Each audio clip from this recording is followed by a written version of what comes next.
بسم الله الرحمن الرحیم.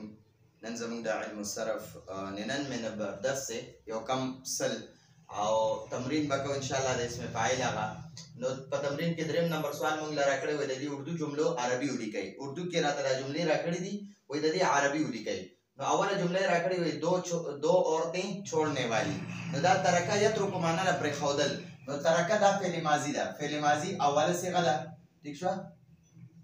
فعل ماضي اوله صيغه. نو فعل ماضي اوله صيغه کې چې درې حروف وي کنه د هغه اسم فاعل به د فاعلون په وزن راځي. نو د ترکه یترکو د ترکه چې کوم اسم فاعل دی هغه به راځي تارک. تارکون تارکون تارکون. او تارکون معنا د یو پرېښودلو والا سړی. پرېښودلو والا یو سړی، یو پرېښودونکی سړی. छोड़ने वाला एक मर्द उर्दू की वही. उस ददी ने जिकला मुंगा मुअन्नस जोड़ो करना मुअन्नस. नो दा तारिकुन दे तारिकुन. ठीक शो? तारिकुन तारिकुन दे तारिकुन परी आखिरी काब बांधे बज़बरो लगे. ठीक शो? पता बज़बरो लगे आओ गोलता बोर सरो लगे गोलता. तारिकतुन तारिकतुन तारिकतुन तारिकतुन माना दा یو پرېښودونکې ښځې او د ښځه او چې د دې نه کله تسنیه جوړی نو دا ګول تا نه ده دا به اوږده کي. دا ګول تا به داسې اوږده کي او زبر به پرې ولګي او آنې به ورسره ولګي. نو تارکتانې تارکتانې د تارکتانې معنا ده دو عورتیں چھوڑنے والی. نو دلته کې به دې ته موږ ولیکو تارکتانې تارکتانې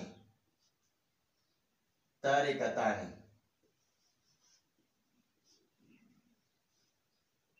तारिकतानी. तारिकतानी माना था दो औरतें छोड़ने वाली. ठीक शो? उसमें सब औरतें परहेज करने वाली. इज्तनबा यज्तनिबु माना परहेज करना. इज्तनबा न उगरे ददी द इज्तनबा इज्तनबा यज्तनिबु ददी मुजारी राजी यज्तनिबु यज्तनिबु. نو ګورئ د دې فعل ماضي کې درې حروفونه زیات دي. نو تاسو دې ته ثلاثي مزید فی وایي. ثلاثي مزید فی. نو د ثلاثي مزید فی د چې کله مونږه دغه جوړو اسم فاعل جوړو نو د مضارع اولې صيغې نه به جوړو. د یجتنبو نه به جوړو. نو یجتنبو نه دا علامت مضارع یا چې دا به ختمه کې د دې په ځای به میم مضموم ولګي او بیا به ورسره دا جیم ساکن ولګي بیا به ورسره تا او نون ولګي تا او نون او دا اخیری حرف با ده په د باندې به پیش ولګي او د با نه به مخکې حرف نون له زیر ورکړي. نون باندې به زیر. نو مجتنبون مجتنبون معنا ده یو پرېښودلو والا سړی، یو پرهیز کولو والا سړی، یو پرهیز کوونکی سړی. یو سړی چې پرهیز کوي. چې کوم سړی پرهیز کوي نو موږ وایو دا مجتنب دی، دا پرهیز کوونکی سړی دی.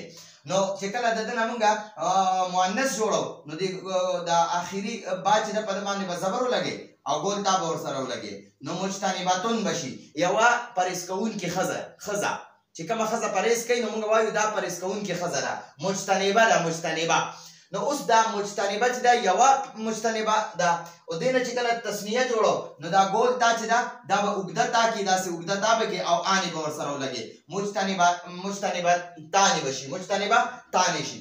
او چې کله د دې نه موږ جمع مؤنث جوړو نو دا جمع ده ګوره سب عورتیں. نو دا جمع ده نو موږ به د دې نه مکمل دا ګول تا ختمه کړو او الف او اوږده تا به ولیکو. آت مجتنباتون مجتنباتون معنا ده ډېرې ښځې پرهیز کوونکي ډېرې ښځې دي هغې پرهیز کوي ډېر زیات اهتمام کوي د پرهیز.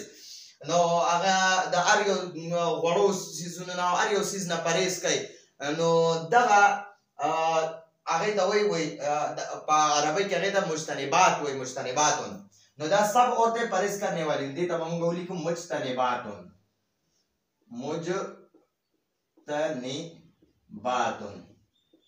مجتنباتون. اس میں دو مرد لکھنے والے. نو ترکا دا کتبہ یکتبو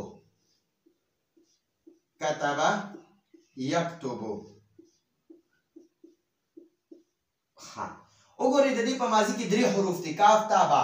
ثلاثي مجرد دی چې په ماضي کې درې حروف هغې ته ثلاثي مجرد وایي. څه ورته وایي؟ ثلاثي مجرد.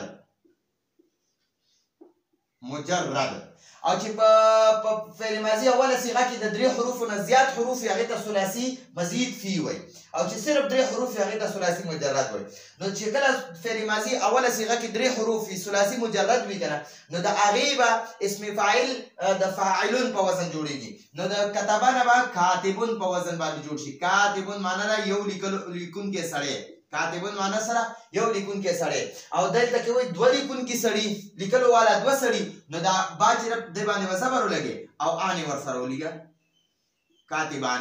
کاتبانی معنا دا دوه لیکلو والا سړی دوه لیکون کې سړی اوس په بورډ لیکل کوم کنه نو زه کاتب یم یا زه کاپی کې لیکل کوم نو زه کاتب یم لیکلو والا یم نو زه په بورډ لیکل کوم زه په بورډ باندې لیکلو والا یم نو ما ته کاتب وای او چې دوه کسان لګي لیکل کوي نو هغه ته کاتبانی وای نو دا اوس کاتبانی دي دلته کې وای دو مرد لیکنے والے دې ته بولی کی کاتبانی ٹھیک شو اوس وای سب مرد روکنے والے منع یمنع معنا دا روکنا منی کول ٹھیک شو مونږ ورته په پښتو کې منی کول وای اردو کې ورته روکنا وای نو منع يمنع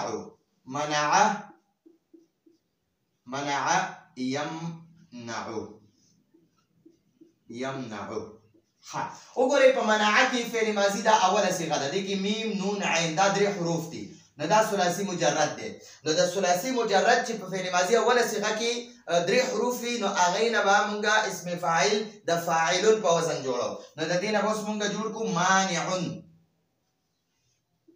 دی اول حرف الف اول میم سره چې د سره الف ولیکي او د نون باندې وزیر لګي او عین باندې به تنوین لګي نو دا منع نه به مانعون شي منع کون کې یو سړی دلته کې وای ټول سړی نو ګورئ چې دنه مانعون نه تسنیه جوړې نو عین باندې به زبر ولګي او اني به ور سره ولګي او چې کله دنه جمع جوړې نو پر عین باندې به پیش ولګي یو پیش په پرې دی او اون به ور سره ولګي او ساکن نون زبر نه مانعون معنا ډیر سړی منی کون کی یعنی خلق منی کوي ډیر سړی دی هغه لګیا دي خلق منی کوي نو هغه چې څوک دا منی کول کوي نو هغه ته مانع وای منی کول والا چې دوی نو هغه ته مانعان وای او چې دا منی کول والا خلق ډیری کنه نو هغه ته مانعون وای نو دلته کې اوس سب مرد روکنے والے نو موږ ورته کوم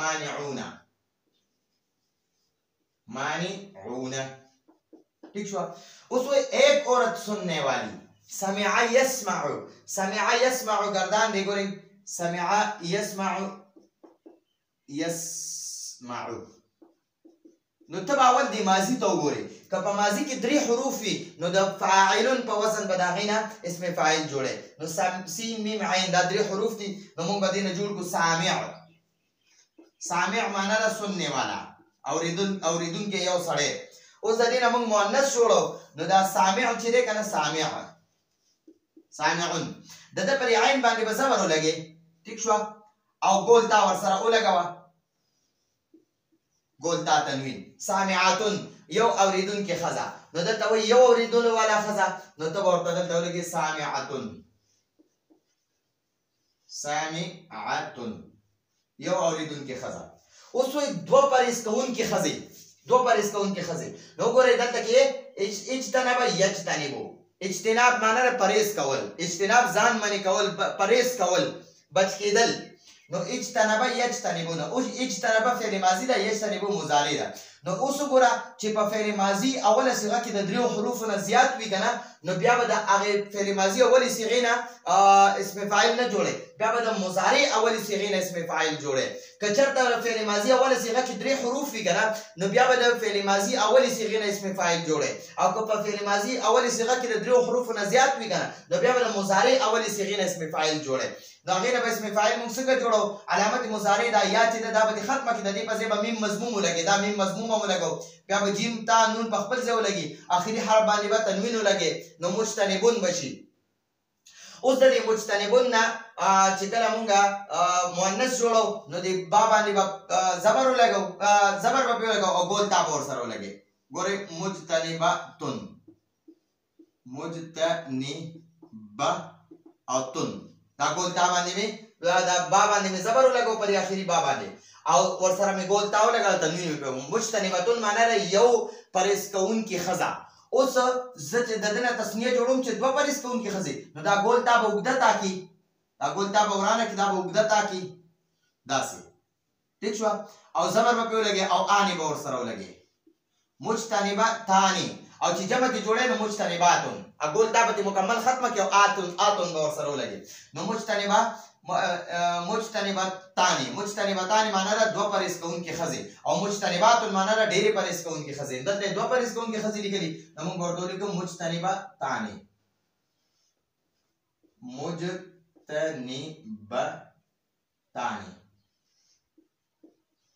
مجتنبتانې ٹھیک شو اوس وای دو مرد سننے والی نو سمع يسمع دا سمع يسمع د دې د فعل ماضی کې وګوره درې حروف اصلي دي ثلاثي مجرد پکې درې حروف دي نو د دې نه موږ دغه جوړو د فاعلون په وزن باندې اسم فاعل نو دې نه اوس جوړ شي سامعون معنا را یو اوریدونکو سړی اوریدلو والا یو سړی اوس دې تسنیه جوړه نو په عین باندې به زبر ولګي او آنی به ورسره ولګي داسې سامعانی معنا ده دوه اورېدونکي سړي نو دلته کې به موږ ولیکو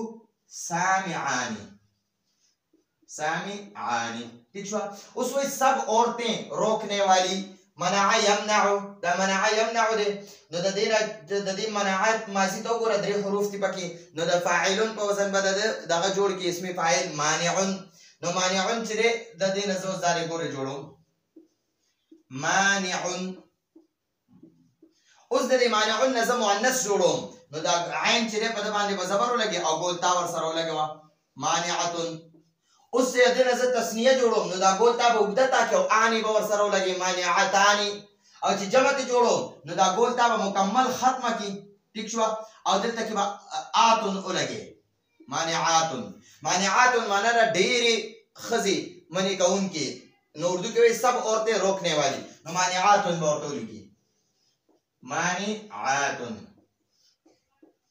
مانعاتون معنا ده ډېرې ښځې منع کوونکې ٹھیک شوه نو ګورئ دو عورتیں چھوڑنے والی تارکتانی سب عورتیں پرہیز کرنے والی